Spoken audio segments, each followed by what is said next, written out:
Oh, it's a good Tuesday. It is a good Tuesday, coworkers. Welcome to Friends from Work. My name is Al Jackson. I'm here with my girl, Tory Shulman, who is all dialed up, looking looking very Garnier selectives. Fructis. Yes, fructis. That's the word I was looking for. Oh my God. What's up? What did you have did you do a makeover on Jenny Jones? Remember that show? Remember it was makeover Geek to Chic? You look great. Thank you.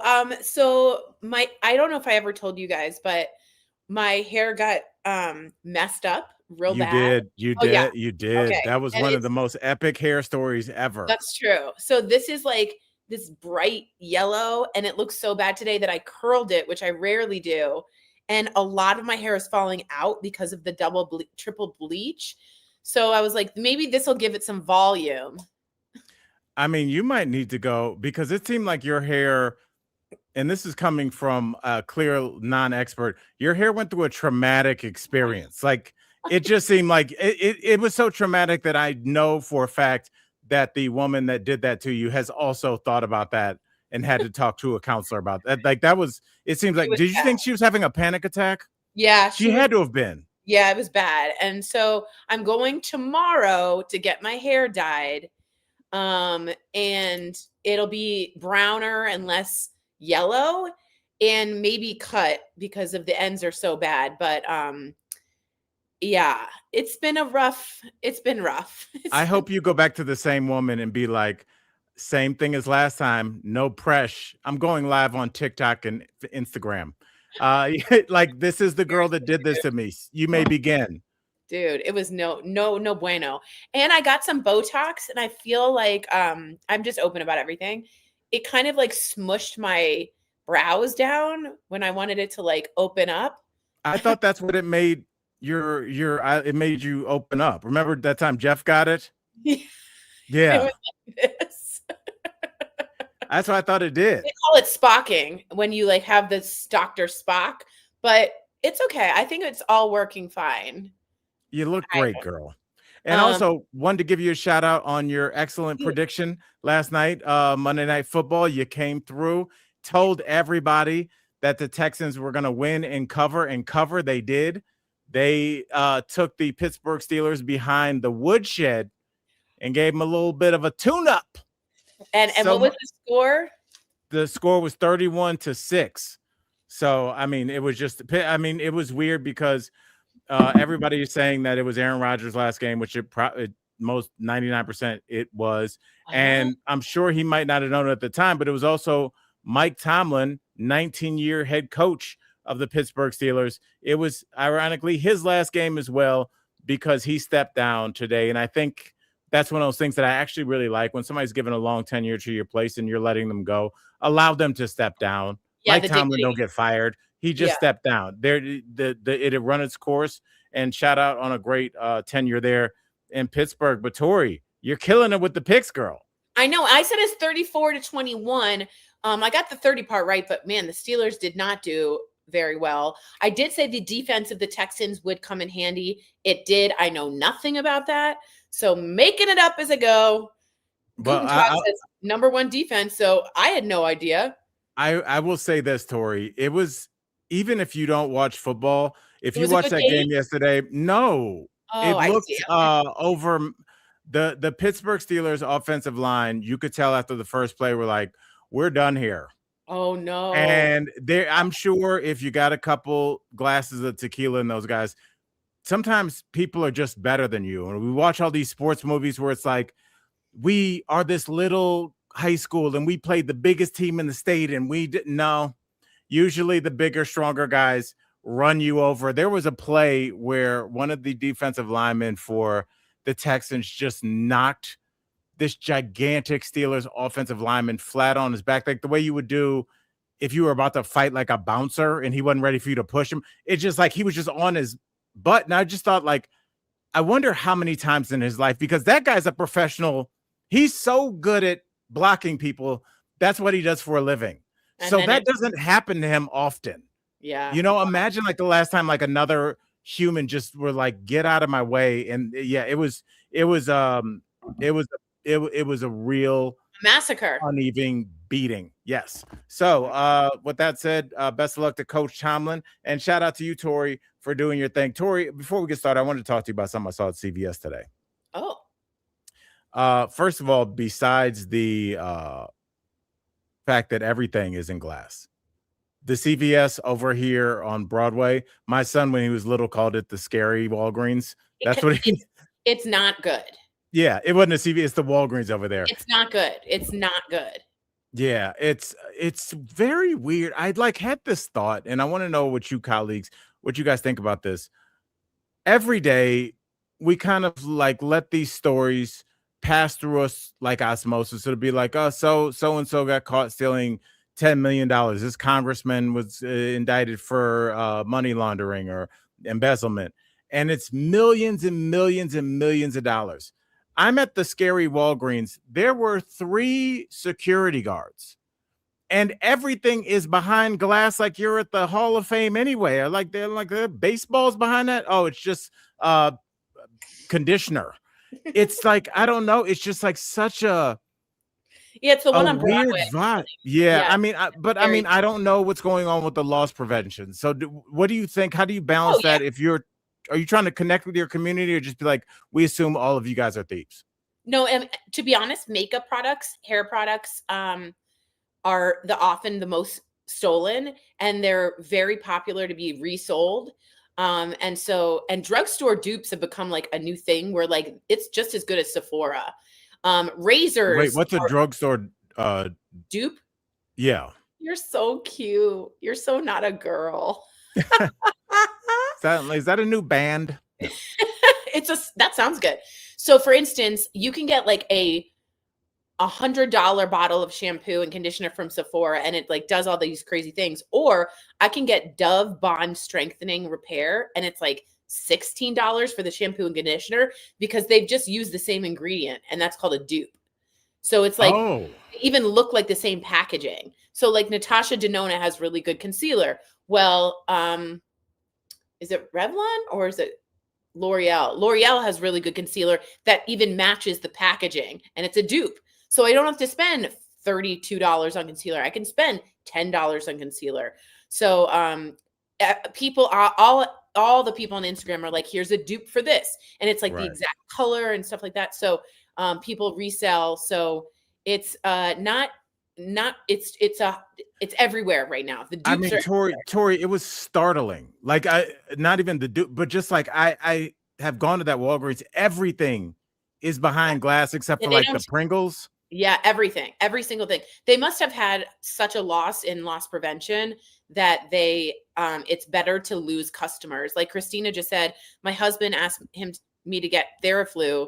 I told him I'd try, but I wasn't waiting 30 minutes for someone to unlock it and be treated like a criminal. It's so uncomfortable being in there.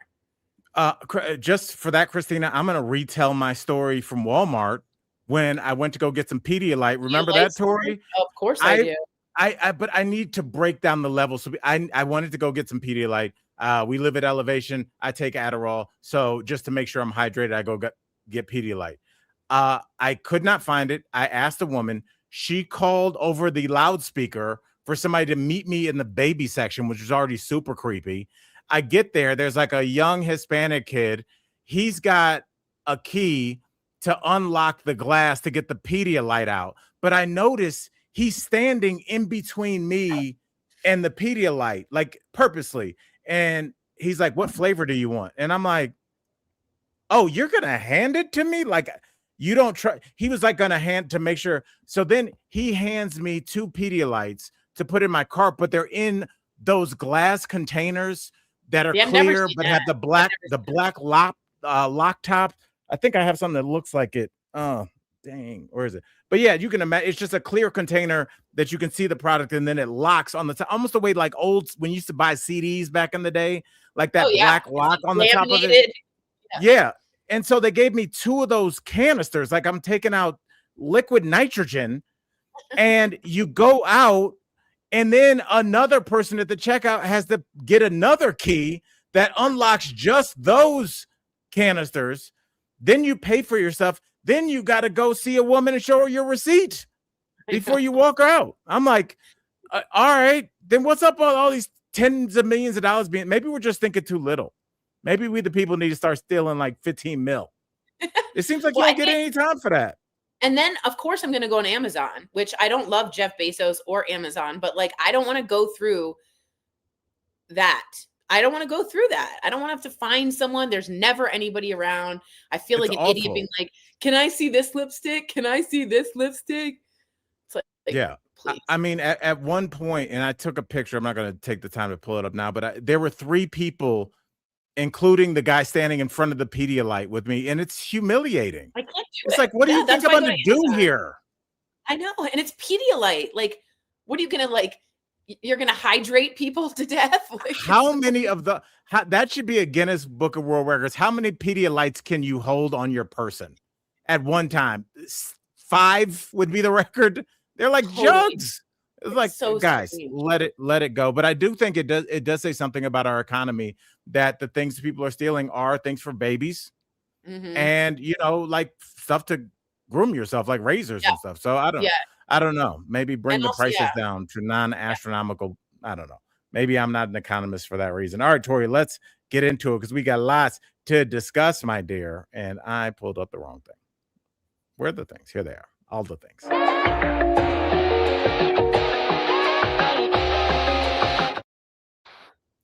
Tory, this isn't me doing a victory lap, but this is me kind of just doing the one finger, like when you're just like, I know y'all thought the champ was falling off, but this is me saying I called it, because this next story is what I've been saying for a long time. There are now questions that there is a January 6th pardoned rioters to ICE pipeline. I've been asking for quite a while, homie. Yeah, where are all these people that were in our face, the Oath Keepers, the 3 percenters, the Proud Boys, the January 6th conspirators? Like, we haven't heard from them in like 6 months, 8 months. And so the story says House Democrats are pressing the Trump administration for records on whether any January 6th defendants who were pardoned are being recruited or hired by ICE as the agency ramps up hiring. Should a pardon? Well, because I'm sure there will be people that will ask, well, they're pardoned, their slate is wiped clean, so they're free to get any job that they want. Or would you say, Tory, every job except for that one? What do you think, girl?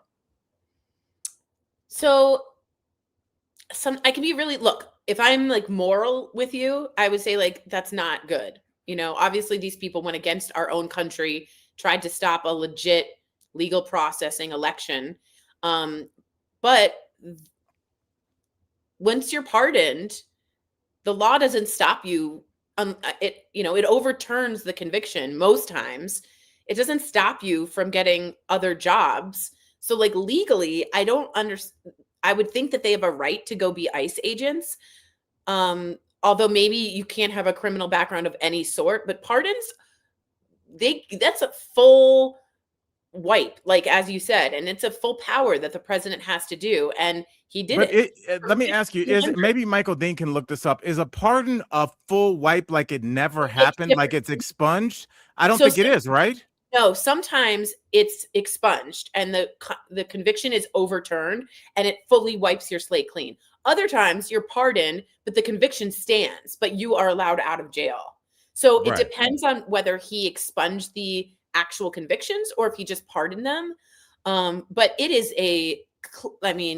you're seeing the same tattoos, the same kind of anger, the same impulsiveness, these are the same people. These are definitely the same people. I just don't know if Democrats who are asking for the receipts have a case. Since they were pardoned, do they not have a right to go look for another job? I am not for ICE. I'm not for January 6th to be pardoned. I'm just legally saying I'm not sure there's a leg to stand on unless they didn't have their convictions expunged and there was their criminal record and they're now being federal officers and agents, which is an issue. But yeah, it's definitely a J6 grouping. I would just think, of course, there would be jobs that you can't have. If I was pardoned for fraud, I don't think I could go work at a tax firm. I don't think I could go work within finance. If You you are accused and found credible for having attacked children in some kind of way, being a predator in some kind of way, I don't think you can go out, even if you are pardoned, and get a job at a daycare. I think there's it, certain jobs that you cannot have. it depends if you've expunged or haven't expunged the conviction. But if you're right, if you pardon and the conviction still stands, you're absolutely right. If you have pardoned them and they are fully free of any crime, let's say they found someone wrongfully convicted, right? They pardon them. That person should be allowed to have any job that they want because they were wrongfully convicted. So it's all depending on, did Trump pardon them with a clean slate, or did he just pardon them and get them out of jail? That's all it depends on at this point. So we're going to wait to find out. But no matter what, it's so bad having people that have stormed the U.S. Capitol now representing to take over the government, now being part of the government with guns, like with guns. Right. But I mean, at the same time, Tor, the Democrats bear so much responsibility in this. Like, you guys had 4 years to see this coming, 4 years to prosecute those. And yes, they did eventually get the January 6ers, but the idea of them not being able to do anything with the "I need 11,000 votes" Trump phone call, anything to do with in New York with the fraud case, and that Florida, there were pictures of the top secret documents out there. It was a thing that happened. Yeah, we're talking about this, like Jack Smith, nothing. Right. It just really, I don't know if they underestimated. I mean, after somebody tries to pull off a coup, yeah, why wouldn't they have done everything to be like, clearly this person isn't messing around? Let's make sure. I think other countries that have much more open and obvious dictators, like, once they are deposed, they are jettisoned out of the country. They can't just around take pot shots at the new administration on Fox News every day, which was a highly effective strategy Trump did. He basically was running the 4 years he was out of office because every time Biden would make a speech Fox News would cut to him and he would basically weigh in, and he kept his name and his face and his voice out there. Absolutely. Well, the presidential pardon, just so you guys know, is an extreme power that the president has. No one can overturn him. And once he makes that decision, there's no going back. It's actually an incredible power that we give the president. It just hasn't been misused in the way that Trump has, in my opinion. He's pardoned an enormous amount of people, the majority being January 6ers. About 1,600 people have been pardoned by Trump. 1,500 of that were the January 6ers. It's his right to do so. I hate saying that, but his right to do so. And the Democrats just were like, Chuck Schumer, let's write a strongly worded letter. I do want to say today, I have a word in there that's in all caps. Yeah, right. Trump was talking about Biden and started coughing. This happened like an hour ago, and started coughing and making fun of Biden, who is diagnosed with cancer and is dealing with cancer. And in my opinion, always hits a new low. But he was like, and he made fun of Biden's illness, which is just like such a clear idea that you have no empathy in your bones, that you are just a sociopath or a narcissist with no empathy.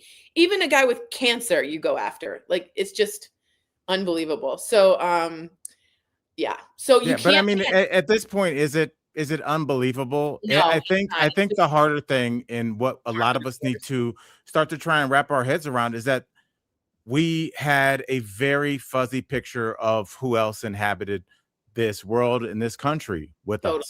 And I never thought for a second that there would be one American that would look at like what's going on in Minneapolis or some of the things that he's done or said and just been like, that's fine. I thought, if anything, a lot of the people that I may have disagreed with that were all about my rights and my Second Amendment, like, they are nowhere to be found when Jimmy Kimmel was pulled off the air for things that the president didn't like him say. They were nowhere to be found when it said that a militia cannot occupy major American cities for a certain amount of time. They're nowhere to be found when we talk about like the legality of somebody being masked while doing a government job. And so I think we have to stop being surprised at anything that is said and anything that is accepted. Because really, what is Trump's big pushback from his base been? The big, beautiful bill, his base hated that. The SNAP benefits did not go over very well, being revoked. No, his base hated the tax cuts in his first term. His base reacted, and it'll be a good transition as we get into the Epstein thing next. His base reacted. I wouldn't even say it was 100% directed at Trump. I think they were so bewildered and caught on their back foot that it wasn't just all Democrats. I think that they thought that it was just going to be like The Weeknd and Lizzo on that list. They didn't know that it was like all the, and Tory, as we get to the Epstein list, and we're going to talk about Bill and Hillary, what happened to that? Yeah. Where'd that go? Well, let's be clear here. I can go both ways on understanding that both things can be wrong. I'm not someone who's like, the Democrats are always right and the Republicans are always wrong.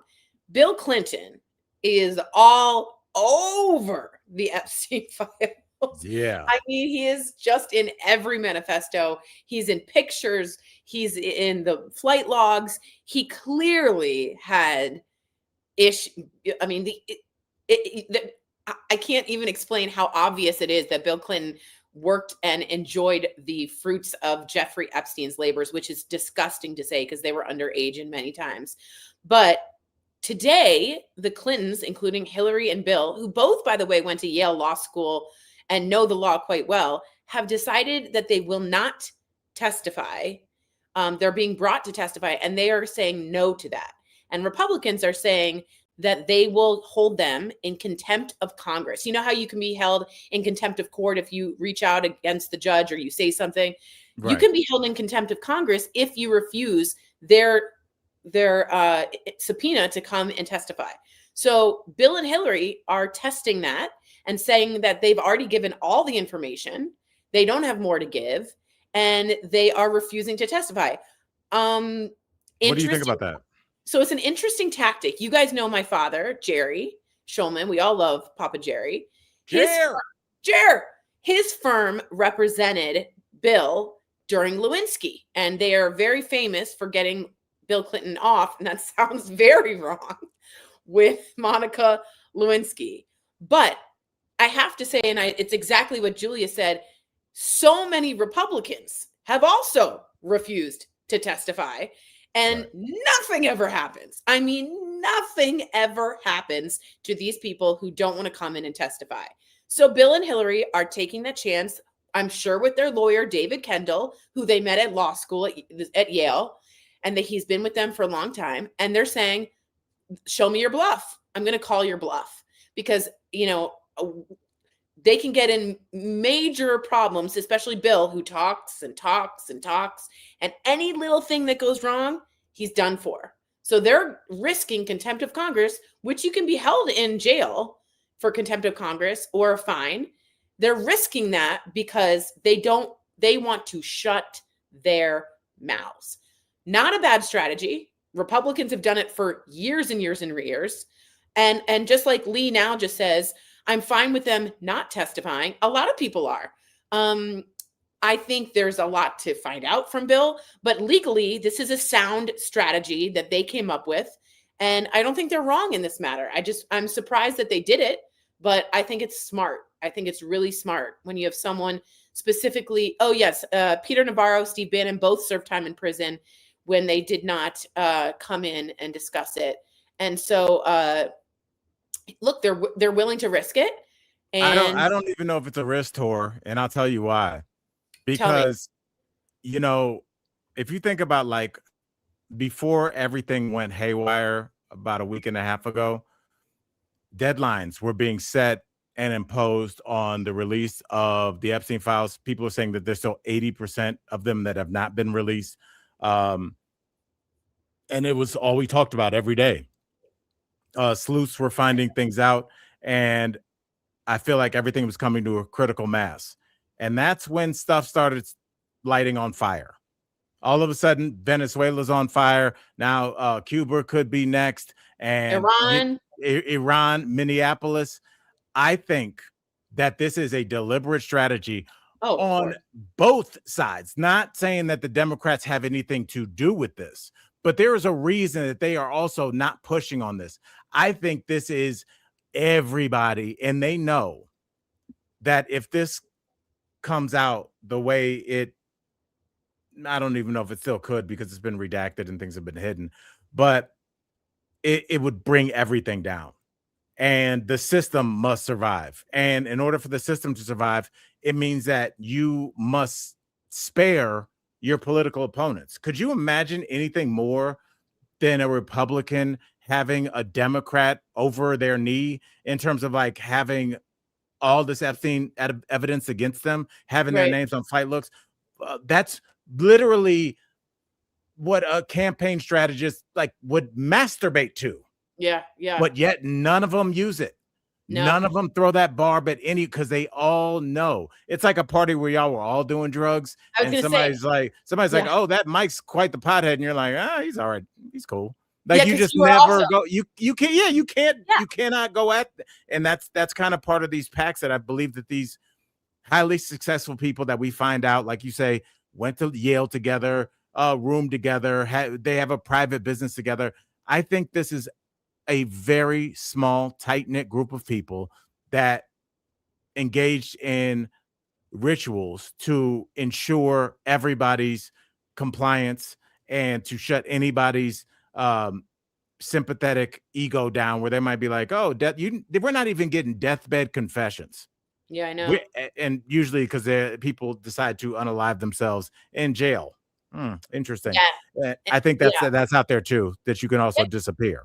Yeah, because Trump is in those pictures. Trump is on those lists. Trump, I mean, it's like both Democrats and Republicans did this together. And it's like, you call one out, you got to call the other one out. So they're like, let's not do anything. I also want to say to the people who wrote, just plead the fifth. I don't think that the Clintons want their legacy. They'd rather risk the contempt of Congress than them on camera pleading the fifth about Epstein over and over and over and over again. It doesn't look good. It's bad for optics. And if you know anything about the Clintons, they are all about the optics. Even if it's behind closed doors and we hear that they took the fifth on everything, it just puts more of a spotlight and a question mark. And they'd rather take the risk and they're playing the Republican game of, I'm not going to show up. I also have to say, a lot of people are saying distraction. That's exactly right. What are we not talking about? Epstein. We're talking about Greenland. We're talking about Iran now. We're talking about Colombia. So it's like, what have I always said? He is the chaos president who dangles something over here so we don't look over here. That is number one in his playbook. So expect way more distractions from all over the country. So you can't even get your mind around Greenland. Well, we've forgotten about Epstein. That's just what this president does. Before we move on, Tory, just on a side note to this story, have you ever wondered how many times Hillary Clinton has been in the back of some car service going to some terrible Senate subcommittee meeting and just being like, why did I marry that man? Because she has no business testifying. She's not anywhere in the Epstein files. Well, she knew. If she knew. Yeah, how do you, well, we know you can't prove what people know. I'm sure, but I think this goes to like, I'm sure she knew that Bill was stepping out on her on the regular, but she was like, I need this guy for optics and he'll get me to the presidency. And it has just been his infidelity was put a mark on her campaign. Well, like, she stood by her man. Keep your man. Yeah. Yeah. All these things that he did have landed on her boring head. She hadn't done anything really. However, and if you've known them since Yale, which people have known them since Yale, the two of them realized they really need each other. So do I think that Hillary Clinton could have been Secretary of State, and I thought she made a terrific Secretary of State without Bill? No. And I know Bill has brought her down, but he's also brought her way, way up in the 90s. So they use each other. It is a symbiotic relationship. It always has been. And I think a lot of women in the 90s were really disappointed that Hillary Clinton stood by her man. And when do you think the last time they kissed was? Oh, I mean, I think they live in separate wings of the house. You know what I mean? Absolutely. Yeah, I think they genuinely like each other. I think they find each other useful, though. It's a useful marriage. It's a marriage of convenience. Bill is a terrific politician. He will talk to you and you will feel like you are the only person in the room. Hillary, not great at speaking, but they both use each Which is a other's problem. strength. Yeah, it's a little bit of a problem. But they use each other's strength. And Bill, with Hillary by his side, could keep the marriage looking. He could keep looking like a good guy. So it's it is like Trump and Melania, Julia. So Wow, what a great call. it's a great And call. It is a also, marriage of Julia and colleagues, Tory, are you ready for the Melania movie? It's coming out, I think, on the 20th. Is there a Melania movie? How do you not know this? Who's playing Melania? It's a documentary. It's going to be in theaters, dog. Oh, I can't wait. I can't wait. I think Melania has great style, and that's the last good thing I can say about her. It is, this is that, what people said was, because I think this is Netflix that did this. They gave her like $40 million for this documentary. And everybody's like, 40 million? What are you doing? A documentary on the first 100 years of this country? Like Yeah, $40 million is a lot of money. And it's kind of like, this is like their equivalent to like when CBS settled for 16 million. It's just kind of like hey, when we want to do a takeover or something, just think of us. So this is the result of a public bribe, not bribe, allegedly. So it's going to be favored for her. Like it'll look good for her. I mean, it's a documentary called Melania, made by a company that gave them $40 million. Damn. And it comes from Amazon, MGM Studios. Remember, Melania famously said she graduated from University of Slovenia, and then we found out there is no University of Slovenia. So starting off strong here. I was such a good student, they shut it down after I left. Right. I want to say Chad wrote in something really funny. What did he write? Bill is out getting freaky faux show. Oh, yeah. And Bill, like now, Chad, when you look at Bill, I don't think Bill is probably functioning the way he did, but he's probably just like one of those creepy old men that's still like the last thing he's going to do is grab his hospice nurse's ass. Yeah, he's just like a freaky old dude. Like his porn searches are weird, I bet. Like they're just weird. Again, I loved him as a president. I loved him as a politician, but sexually he had a problem and he still does. I mean, he's a problem. And Hillary knew this from way back when. I mean, way back when. So, well, I mean, sexual issues or predation doesn't seem to be a hindrance to becoming a major politician. It seems to just be kind of par for the course. Like, if you think about the scandal that Matt Gaetz survived down in Florida, like, do you guys understand? Well, did he survive? He had to stop being a representative. I mean, the fact that he's not in jail. I know. He's like an anchor for OAN News or something. Yeah. Something like that. But like, he was still being Trump. Trump nominated him to be defense secretary and now looking back on it, this is the question, Tor, the saddest question that's ever been asked on this podcast. Okay, let's say that you are you run people's election campaigns. Pete Hegseth and Matt Gaetz come to you. Which one of them has worse baggage in your opinion? Oh, it has to be Matt Gaetz. It has to be Matt Gaetz. Now, Hegseth has like a couple confirmed, whats. And he also has cheated on his wife in terrible times. Like, he's a terrible human being. But Matt Gaetz is accused of people with minors sexually trafficking. I mean, his goes into some deeply problematic things. None of them are very good, but he is on OAN, One American News Network, and selling personalized videos on Cameo. Stop it. You know what I always think about, Tory, is like there's a picture of Pete Hegseth being carried out of a strip club, blacked out drunk, his body's limp. Yeah. And I always think about the guys holding him and just like, what if you had told him this is going to be the fourth most powerful person in the world in 5 years? Totally. And then he just, it just reminds me of, can I say something that's kind of funny, but also a little bit gross? Yeah. Okay. I was playing a comedy club. Had a great time there. I'm not going to say which one. One in the Midwest, a pretty big chain, and it was a Saturday late show. And maybe I told you this off camera. It was a Saturday late show, and this is like I don't know 4 months ago.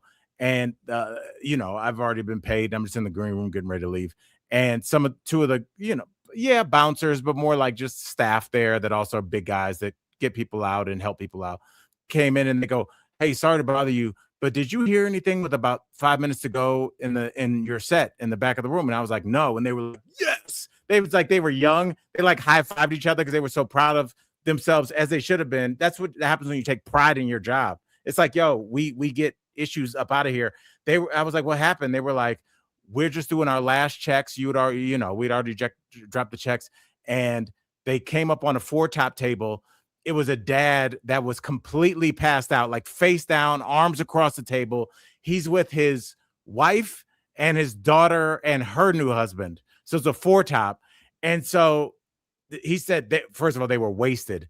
And he said, we got to get your dad out of here. And she was like, well, he's almost done. So like they were like, no, ma'am, your dad has to go now. He's having, your dad is unconscious at a comedy club. You're going to leave right this second. And so he said he was a big dude. So he put the guy over his shoulders the way like people would wear like a fancy old mink, just over your shoulders like that.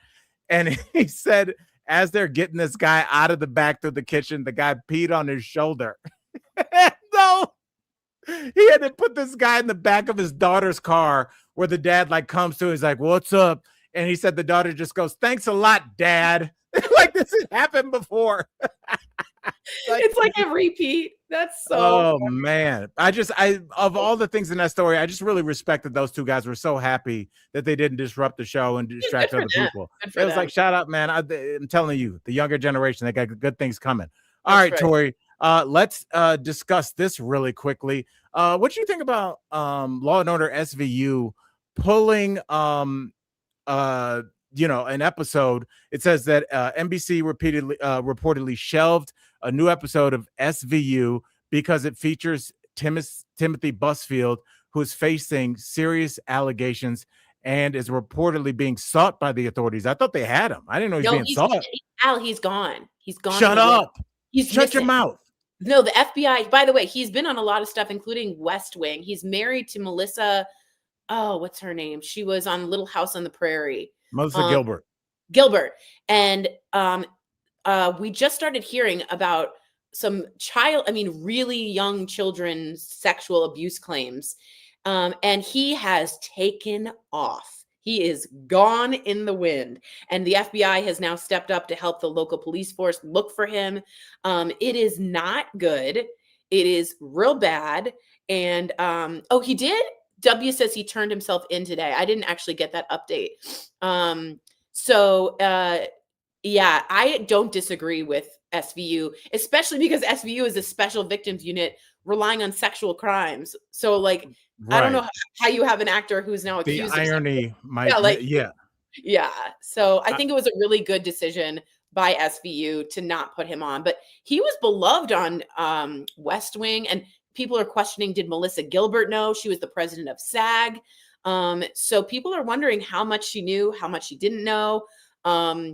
This story is going to have legs, and it's going to be, apparently he's done it for a while, and it's child actors on set, allegedly, that he touched.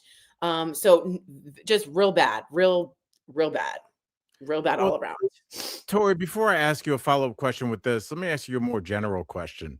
Whenever somebody is caught doing something like this or embezzling tens of millions of dollars, how much do you assume their partner knew?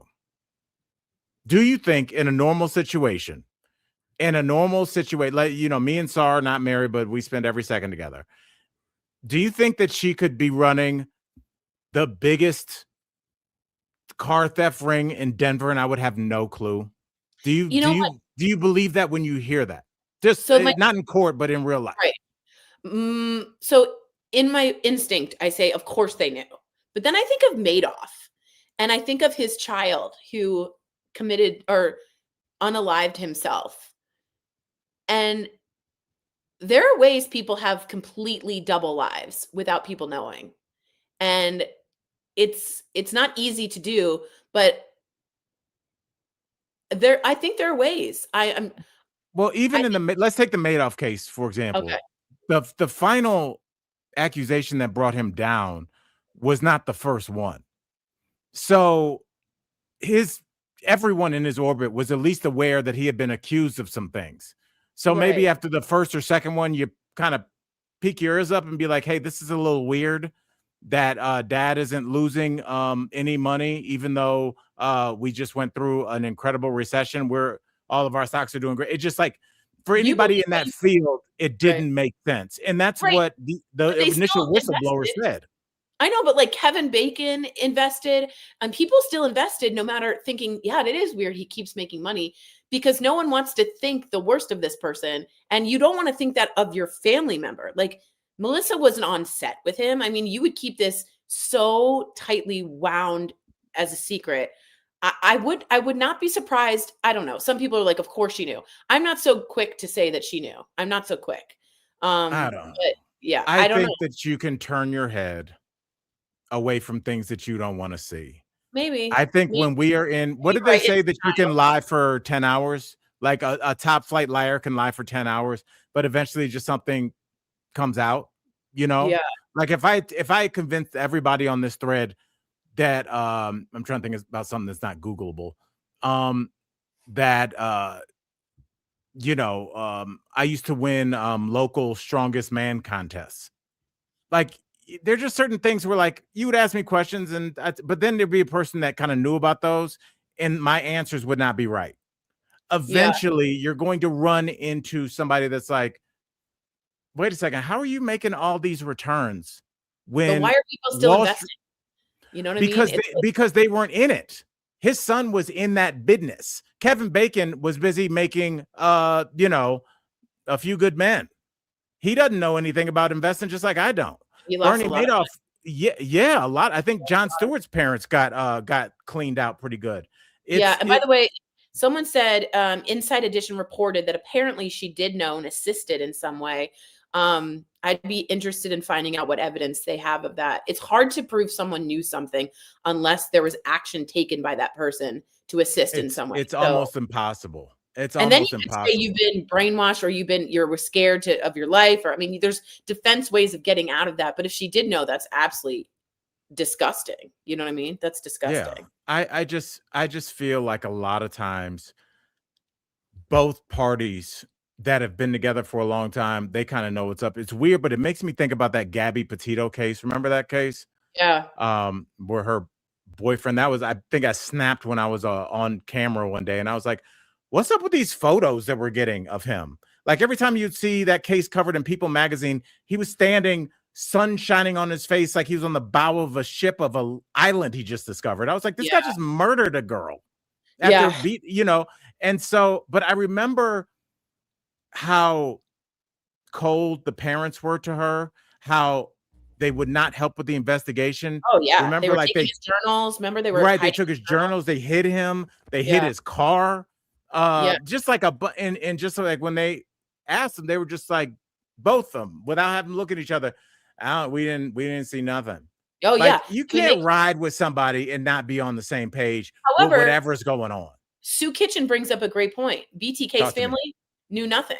And he did that for years and years. He bound, tortured, and killed people as a police officer.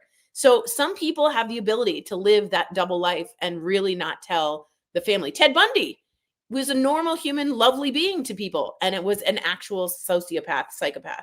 So My only pushback to that is in both of those cases, I think there was like even a period of time because I watched a bunch about the BTK killer, that there was like a period where he was like he didn't do anything for like 9 years. he was dormant for a long time. That's Right. true. So there's like periods of time where like I'm talking about like where me and Tory are moving weight over here, Yeah. pickups, weirdos at the house, cops knocking, what's going on. Yeah. And I find it hard to believe as a functional adult that you don't have any intuition. Like, what?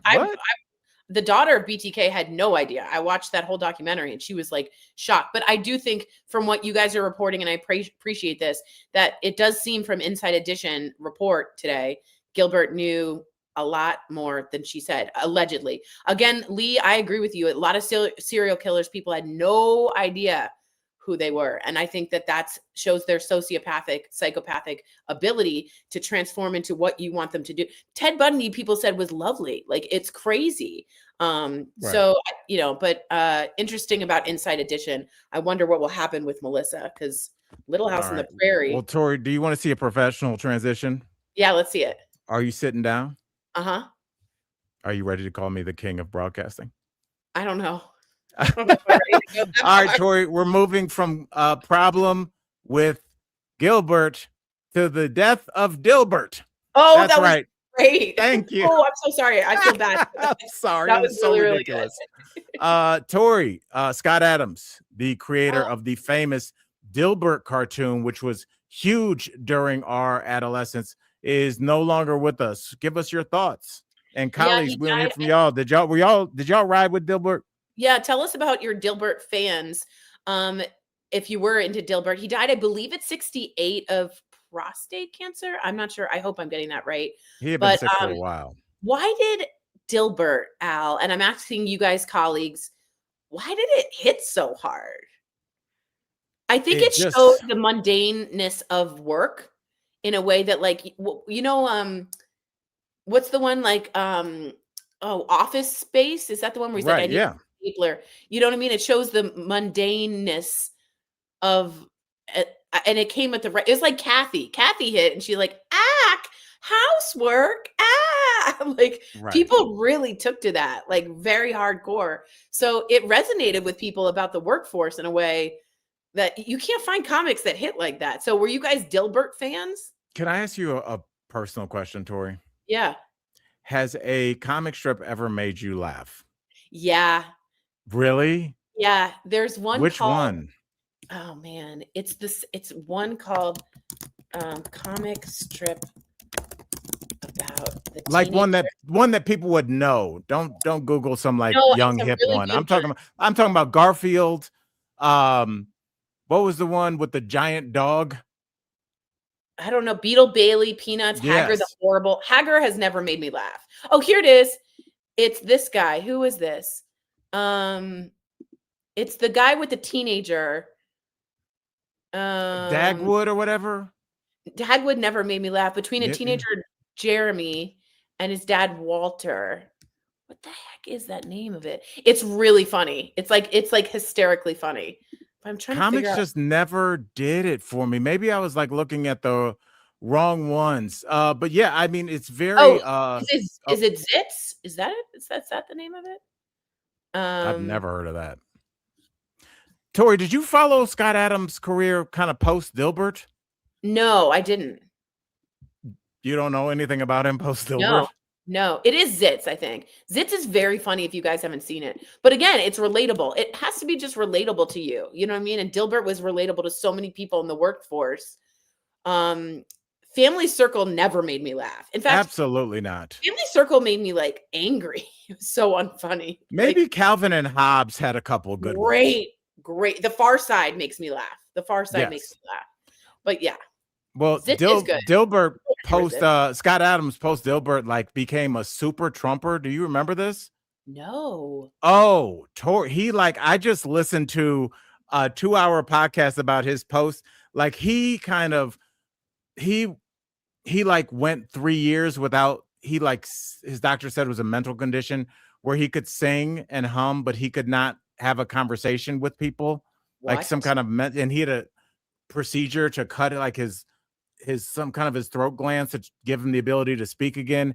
He became a super Trumper, which kind of put him on the outs. This is like Trump 1.0, like a crazy, insane saying wild stuff on podcasts about black people. And I think he said something about George Floyd. Like, I mean, he went bananagrams. He divorced his wife. He married like an Instagram model, but his wife stayed in the house as his personal assistant. It was some weird stuff. He then started teaching people about hypnosis, and It was dude, it's like it was very weird. He's I a didn't very know that. strange person. I didn't But know this. a lot of creatives are, you Yeah. know? I remember when they tried to even put Dilbert on television. I think it was on like that old network, the UPN. They Yeah, I tried to think put so. Dilbert on there. It did not work, but I mean, it shows you what a huge hit that show was. Yeah, it So was yeah, all right. Well, what a life. What a life. All right, Tori, let's talk about this really quickly because I need to know your thoughts. Are you a Game of Thrones person? yes. Okay. You watched Game of Thrones at my house. When was the One last ep time I've been? at my Yeah. house from, like, when we first got DBL. All right. That was you yelled that like it wasn't 9 years ago. It You was a long time remember ago. the one time we watched television? 2013. It All was right. really long time ago. Well, Tori, Kit Harington, famous. Was he Jon Snow in Game of You know Thrones? nothing, Jon Snow. Yeah, You know that's right. nothing, Jon Snow. That redheaded wildling really turned me on. She was so hot. Oh She my was God. really hot. She was hot because she didn't need a man. Wait, She's like, aren't they I can go together? shoot dinner if I need it. I was like, oh. I She think was they're so actually hot. aren't they together? I think they married I each think other. they are. Did they Okay, marry? I that's think they hot did. too. I'm sure That the is colleagues know. Look in the comments. I'm sure I okay. think they did though. All right. Yeah. Well, Jon Snow Jon Snow. versus the remake of season 8 fans. So Kit Harington says the petition to redo the Game of Thrones finale has genuinely angered him. Obviously, Game of Thrones has some crazy stands, Tori, crazy stands, and a lot of people did not like the way the last season of Game of Thrones went. I didn't really dig it, I didn't but either. I don't think we're signing petitions. But what do you think? Do the fans that kind of thank you? What if I just slowly just like logged off? I'll see you guys in 6 minutes. Just shut. But yeah, what do you think, Tori? Should fans that are like, we supported this effing thing for 10 years, followed it during 2.5-year hiatuses. We didn't like the last episode. Can you read the last season? Can you redo that for us? You'll get paid. What do you think about that? As opposed to the actor saying, shut up. I think that's fantastic. I The think shut up part or remake it? remake it. I think the fans are the reason the show gets so highly recognized. The reason there were so many seasons. The fans are the lover of George R.R. Martin, the author. They have every right to say we didn't like this and we want to redo. Remember that one show got brought back on because there was a petition. They didn't want it. It was canceled and then they brought it back on. The fans have every right. Now, they might not do it, but I totally understand their anger at this. We've invested so much time into this series, and it was just like it just felt like it wasn't really written the right way. Yeah, Daenerys felt very strange from the one That was season such a from all weird the character others. turn from her. Yeah, like why She did was she such a boss, and then at the end, she just turned into like a yeah, woman that wouldn't drive on the highway. yeah, so like I think then everybody has a right to express that they don't like their art. They're like to petition it. And I think that's a fair statement for Game of Thrones, particularly how good the writing was for so many other episodes. Someone said redo The Sopranos. Aaron Porter, I almost always agree with you. I highly disagree. That was a fantastic ending of The Sopranos. See, and that's part of it is the art. Some people Yeah. are like, I hated the ending of Sopranos, and some people are like, oh, I get it now, and some people are like, I don't get it, redo it. I think that there's kind of part of the magic of really falling in love and finding an epically great all-time series. For me, I talk about it all the time because I'm a huge nerd and I always like to watch things that show what the world would be like after it's been destroyed. You like But apocalyptic a lot. right. So I love Station 11. You know Yeah. what? Station 11 was 10 episodes fixed, and that was it. And me and Sar almost had tears in our eyes. But you know what?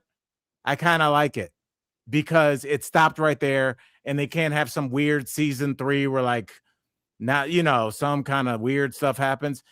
If it was up to me as a fan, I would like that show to keep going. But I think sometimes these creations just are what they are. I think they had to fight to get a couple more seasons out of Game of Thrones because that ended after the books ended.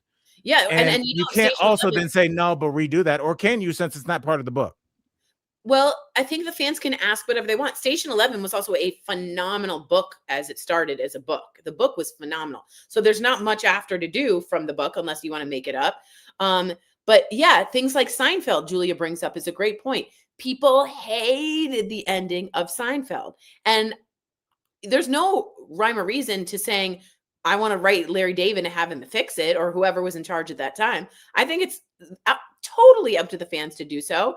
And sometimes it might work. And I don't think Kit Harington should be mad. Even the woman who played Daenerys, Emilia Clarke, she's come out and been like, yeah, things were a little weird in the ending. I mean, it's Right. weird. But Now also that's kind of throwing your writers under the bus as well. And so well, like, you know what? It was there's not different well written. allegiance. It was not good. It was Remember not that good. when there like a Starbucks cup or something left? It was a bad It was look. sloppy. You know, it was like It was really sloppy. bad. And Tory, yeah. I think we're officially on new laptop watch. I think if my battery goes, I want to say bye to the colleagues and we'll see you tomorrow. But we can keep going. I'm just saying, like, it's we're on life support over here. This is the trade-off. It's either I get my good camera and we're on a 24 type countdown, like with Kiefer Sutherland, about whether my dumb laptop will hold up, or I use the prison arraignment cam that's on your laptop. That's horrible. So that's my selfish choice. I look fine. I know, but you're hot. I'm like I'm a Cleveland 5.5. I'm holding on to what I got here. All right, Tory, hit us with the fact of the day really quickly. Okay, this is very exciting. Okay, and I might not be here when you get back. Are you serious? I'm at 5%, but like it went from 13 to 5, and that's why I started prepping people. For real? Okay. Yeah, it's like weird. I don't know what's going on. Okay, here's one. Oh yeah, new laptop. Okay, it's not even that old. It's a MacBook Air. It's a great. Yeah, you need a new laptop. You need one. All right. Serve me well. I've actually stopped ordering octopus in restaurants because they are so smart, intelligent, thoughtful creatures, and I feel I have a real problem humanely eating the octopi. They're some of the smartest creatures we have. Anyway, guess how many hearts an octopus has? I just saw this. 8. That's their tentacles. 4. It's always bad when you go over, but it's 3. Damn it. That's still cool. What are all the hearts doing just to get? I don't know, but they're wonderful creatures. Very, very smart. Can get out of things, can open doors. They can open jars. It was weird. I was watching an Instagram reel of this octopus and they put like some food in a jar and it undid like a pickle jar. Yeah, they can undo the jars. They also have sentient thoughts about and they do say that octopus sometimes slap fish for no reason other than shut up, just to start some ish. So I don't know, guys. If you love octopus, pigs are also extremely smart. I appreciate you saying that, Aaron. It's always weird when I eat bacon because pigs are real smart. I mean, they're one of the smartest of all the animals. So I feel really bad. But yeah, they collect things. Octopus. They create gardens with them, like Slapshot said. Yeah. So anyway, octopus has 3 hearts. And Michael Dean said they have 3 hearts to manage their blue copper-based blood, which is less efficient at carrying oxygen than human blood, especially in cold water. So that makes sense. Yeah. Yeah, well, that makes sense. Things move slower in cold water. So yeah, wow, that's super interesting. All right. 3 hearts. 3 hearts. But I'm sorry, octopi, you're delicious and you're on the menu. And with that said, Tory, we'll be back tomorrow. We're gonna see your new hair.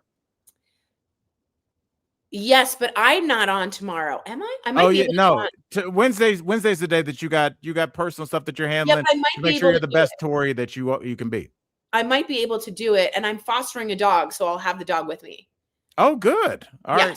That's what's up. Do you know the dog's name? Her name is Betsy. Okay. All right. I love it. I love it. We're taking it old school. Tory, you're such a good person. Shout out to you fostering your first dog fostering. I know it's going to be great. You are the best person I know with dogs. Thank you, Brandon. As always, smash that like button. It really helps. Please recommend the show to a friend. We're here every day for y'all colleagues because y'all are here for us. We love y'all. I hope that comes through every day. Michael Dean, you did a bang up job. As always, Tory, that hair is looking good, girl. See you I'm gonna guys. do this every day. I mean, you look great. Okay. I say Okay. keep it going. All right. Okay. I love you. I love you too. I can't end the stream. Wait, now I will. Right here.